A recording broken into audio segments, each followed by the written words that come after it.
10 জন নেতার একটা দল, তো সেখানেও আমরা দেখি সেক্সুয়াল হ্যারাসমেন্ট থেকে নিজের দলের নেত্রী, নিজের দলের অতি পরিচিত জ্ঞানী নেতার হাত থেকে রেহাই পায় না। আমাদেরকে হচ্ছে 2018 সালের প্রি ডিসাইডেড ইলেকশনের এমপিদের কাছ থেকে ভাইসা সভ্যতা শুনতে হবে। একটা শব্দ বলিনি, এইটুকু সভ্যতা শেখেন। আওয়ামী লীগ এরকম করতো, আপনি যা করতেছেন এখন আওয়ামী লীগ এটা করতো। 166টার মধ্যে 140টাতে ঐক্যমত, বাকি যেই 20টা বা 25টা বা 30টা ঐক্যমত নাই, এটাতে কোন কোন দলের কি কি মত এটা তো মানুষের সামনে পরিষ্কার, তাই না? আর পরীক্ষার খাতা দেখবে মানুষ। বিএনপি আর আওয়ামী লীগ বা জাতীয় পার্টি আর জামাত কিংবা এনসিপি বা এবি পার্টি তো আর খাতা দেখতেছে না। ভোটটা কে দিবে? ভোট যে দিবে সেই খাতা দেখবে, সেই পরীক্ষক সেটা হচ্ছে মানুষ।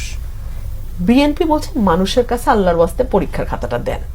দেওয়ার পর যদি মনে হয় যে বিএনপি কোনো মতের সাথে একমত হয় না, বিএনপি দলের সাথে মানুষ রাস্তায় অতীতে নামে নাই, সুতরাং বিএনপির তেমন জনপ্রিয়তা নাই, বিএনপি বেশিরভাগ দল যেই মত দেয় বিএনপি তাতে বাগড়া দেয়, তো মানুষের তো নিশ্চয়ই বিএনপির উপর খুব দুঃখ থাকবে, তো মানুষ এনসিপি কে ভোট দিবে। নাসিরউদ্দিন পাটোয়ারি বলছে না 300 আসনের মধ্যে ওরা 300টাই পাবে। আমরা তো বলি মানুষ ভোট দেব, সেটার জন্য গণভোট দেব। কেন গণভোট দিতে হবে কেন? আপনারা একটা সুষ্ঠু নির্বাচন হইলে আপনারা নয়া রাজনীতির কথা বলেন, একটা শব্দ বলিনি, এইটুকু সভ্যতা শেখেন। আওয়ামী লীগ এরকম করতো, আপনি যা করতেছেন এখন আওয়ামী লীগ এটা করতো। তো তাদের তো মানুষ তাদের সাথে আছে, নয়া বন্দোবস্ত আনছে তারা, নতুন রাজনীতি আনছে তারা। ফর এক্সাম্পল ধরেন হাসিনার লাগছে 15 বছর 400 কোটি টাকা পিওনের বানাইতে, এই সরকারের লাগে 3 মাস, মতান্তরে 9 মাস। কিংবা ধরেন হাসিনার আমলে তো আমরা অ্যাটলিস্ট মানে মন্ত্রীদের কেবিন ব্যাগের মধ্যে ম্যাগাজিন পাই নাই, বাট এখন আমরা পাই। আবার ধরেন এই সরকারের এমনই উপদেষ্টারা বসেন এবং সরকার চালান যে ওই দলেরই একজন অত্যন্ত ভাইটাল নেত্রী, যিনি অবশ্য এখন দলের সাথে নাই, তিনি বিশাল বিশাল পোস্ট দেন যে সেই দলের কি বেহাল অবস্থা। কিংবা ধরেন অর্থনৈতিক কেলেঙ্কারির সঙ্গে সঙ্গে আমরা তাদের খুবই ভিজিবল মুখগুলো হঠাৎ ইনভিজিবল হয়ে যায়, কারণ তাদের বিরুদ্ধে ভয়াবহ নৈতিক স্খলনের অভিযোগ আসে। তো এগুলো সব জনগণের সামনে আছে। এরপরে যদি জনগণ মনে করে 300 আসনে 300টাই দিবে, দিবে তো, অসুবিধা কি? বিএনপি তো কোনোদিন মানা করে নাই, বিএনপির চেহারাও মানুষের কাছে পুরা স্পষ্ট, এনসিপির চেহারাও পুরা স্পষ্ট, এবি পার্টির চেহারাও স্পষ্ট, আওয়ামী লীগ কি করছে সেটাও স্পষ্ট, জামাত ইসলাম কি করতেছে এটাও স্পষ্ট। মানুষকে না বেছে নিতে দেন।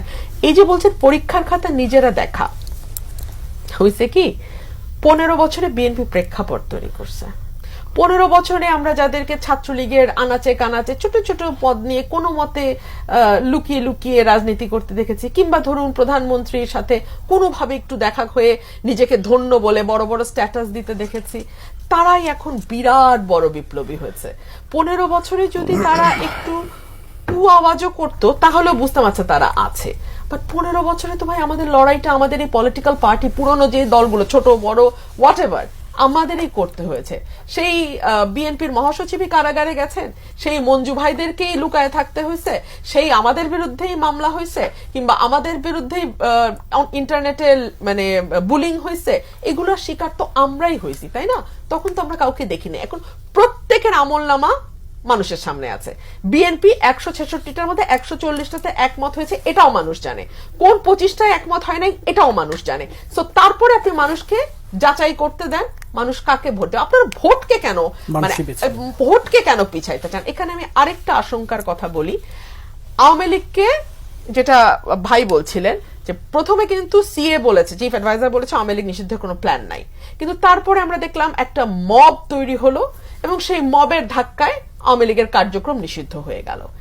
এখন আমি দেখতে পাচ্ছি অন্যান্য যে রাজনৈতিক দলগুলো মাঠে ক্রিয়াশীল বিএনপি বাদ দিয়ে, তারা ধীরে ধীরে নির্বাচনটিকে প্রায় অসম্ভব করে তোলার চেষ্টা করছেন, এবং এই অসম্ভব করে তোলার প্রক্রিয়ায় তারা এই হুমকিও দিচ্ছেন যে এটা মানা না হলে নির্বাচন করব না, ওটা মানা না হলে নির্বাচনে যাব না, এবং তারা এক ধরনের একজোট হবার চেষ্টা করছেন সো দ্যাট নির্বাচনের মাঠে বিএনপিকে একা মনে হয় যে বিএনপি একমাত্র যে নির্বাচন চাইছে। সো আমরা যেই গণতন্ত্রের স্বপ্ন নিয়ে আমাদের 90 বলেন, 71 বলেন, কিংবা 24 বলেন, যেই গণতন্ত্রের অভিপ্রায় নিয়ে আমাদের যাত্রা শুরু হয়েছিল, সেটা তো বারবারই হোঁচট খাচ্ছে।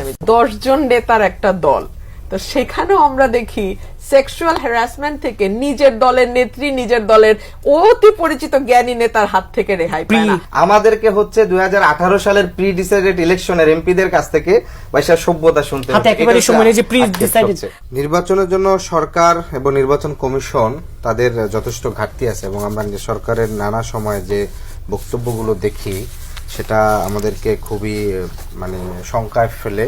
এবং আরেকটি গুরুত্বপূর্ণ বিষয় হচ্ছে যে সরকার ফিট কি ফিট না, তার চেয়ে সবচেয়ে বড় কথা হচ্ছে এটা একটা প্রি ডিসাইডেড ইলেকশন হতে যাচ্ছে কিনা, এবং যারা রাজপথে শক্তি দেখিয়ে কেন্দ্র দখল করে পুরনো সিস্টেমে নিজেদের শক্তি প্রদর্শন করতে চায় তাদের মতন করে একটা সংসদ হবে কিনা, এবং 2018 সাল 8 সালের মতন সংসদে কারা কারা যাবে সেটা ঠিক করে তারপর ইলেকশন হবে কিনা, এইটার আশঙ্কা আমরা সবচেয়ে বেশি করি। যার কারণে আমরা বলতে চাচ্ছি যে যখন আপনি ভোটের জনগণের বড় সমর্থনের কথা বলেন, আপনি হচ্ছে আপনার বড় দল বড় সমর্থন, তাহলে ভোট তো ভোটই, যেটা তো আপনার হচ্ছে জিয়াউর রহমান তিনিও তো এসে গণভোট দিয়েছিলেন, গণভোট দিয়ে তার হচ্ছে জায়গার তার সমর্থন চেক করছেন না, তাহলে সেই ভোটে যদি তার যদি সর্বোচ্চ সমর্থন থাকে তাহলে জুলাই সনদ কিভাবে সুরক্ষিত হবে সেটার ভোটের ক্ষেত্রে কেন তিনি দ্বিমত করতেছেন? এখানেই তো হচ্ছে আপনার মূলত সন্দেহ সংশয়টা হয়। দ্বিতীয়ত বিষয় হচ্ছে আপনি দেখেন আপা একটা খুব আপত্তিকর কথা বলছেন, এটা খুবই কোনোভাবে উচিত না। তিনি বলছেন যে কি সরকার মবের ডাককে হচ্ছে আওয়ামী লীগ নিষিদ্ধ করছেন, তাহলে বিএনপিকে আওয়ামী লীগ নিষিদ্ধ চায় না? অবশ্য বিএনপি নিষিদ্ধ না চাওয়ার কাগজে কলমে চায়নি। বিএনপি বলেছে মানুষ তার ভোটের রায়ের মধ্যে দিয়ে আওয়ামী লীগকে বিলুপ্ত করে দিবে। আমরা তো দেখছি অন্যান্য দলগুলো কিভাবে বিলুপ্ত হয়েছে। বলতে দেন প্লিজ। যে সেই জায়গা থেকে হচ্ছে না না না আমি বলি, হ্যাঁ কাগজে কলমে চান নাই, তাদের মহাসচিব বলছে যে এটা জনগণ রায় দিবে। 5ই আগস্ট জনগণের রায় কি ছিল? আপনি জনগণকে বারবার রায় দিতে বলেন, তাহলে জনগণের রায়ের জন্যই তো আমরা বলছি যে জনগণের রায়ের জন্য আপনি গণভোট দেন, সেটার বিষয় তো আপনার সেটাকে আপনার জনগণের ভোট মনে হয় না। তো বিএনপির মনেটা হয় কি? বিএনপির মনেটা হচ্ছে হাতে বেশি সময় নেই। হ্যাঁ, পুরো স্টেট যেভাবে চলছে, অর্থাৎ রাষ্ট্রপতি আওয়ামী লীগ থাকবে, মুজিববাদী সংবিধান থাকবে, শুধুমাত্র চেয়ারের জায়গায় চেয়ারপারসন চেঞ্জ হবে, তাহলে সবকিছু পরিবর্তন হয়ে যাবে। এই যে চিন্তা, সেটা হচ্ছে সবচেয়ে বড় সংকট। আপনি দেখেন বিএনপির এক দফার আন্দোলনের জন্য ফ্যাসিবাদী লড়াইতে তার হচ্ছে 28 জন মারা গেছে। 28 অক্টোবরের পর থেকে 7 জানুয়ারি পর্যন্ত টোটাল 28 জন মানুষ মারা গেছে। আর ফ্যাসিবাদ পড়ে যাওয়ার পরে নিজেদের ভিতর ক্ষমতা ভাগাভাগির জন্য অন্তকন্দলে মারা গেছে 78 জন। তাহলে হচ্ছে একটা দল গণতান্ত্রিক লড়াইয়ের জন্য যত না প্রাণ দেয়, তার চেয়ে নিজেদের ভিতর ক্ষমতা কাঠামো টিকে থাকার জন্য তার চেয়ে দ্বিগুণ বেশি মানুষকে হত্যা করে। যেই দল নিজের দলের কর্মীদেরকে হত্যা করতে দ্বিধা করে না, ভোলায় আপনার গণদর্শন হচ্ছে, সেই জায়গা থেকে আমাদেরকে হচ্ছে 2018 সালের প্রি ডিসাইডেড ইলেকশনের এমপিদের কাছ থেকে পয়সা সভ্যতা শুনতে হচ্ছে। একেবারে সময় যে প্রি ডিসাইডেড ইলেকশনের সংখ্যা কোটি মানুষের একটা দল, সেখানে কিছু বিচ্ছিন্ন ঘটনা, তারপরেও আবার আমরা বহিষ্কারের নিচ্ছি, আর 10 জন নেতার একটা দল। তো সেখানেও আমরা দেখি সেক্সুয়াল হ্যারাসমেন্ট থেকে নিজের দলের নেত্রী, নিজের দলের অতি পরিচিত জ্ঞানী নেতার হাত থেকে রেহাই পায় না।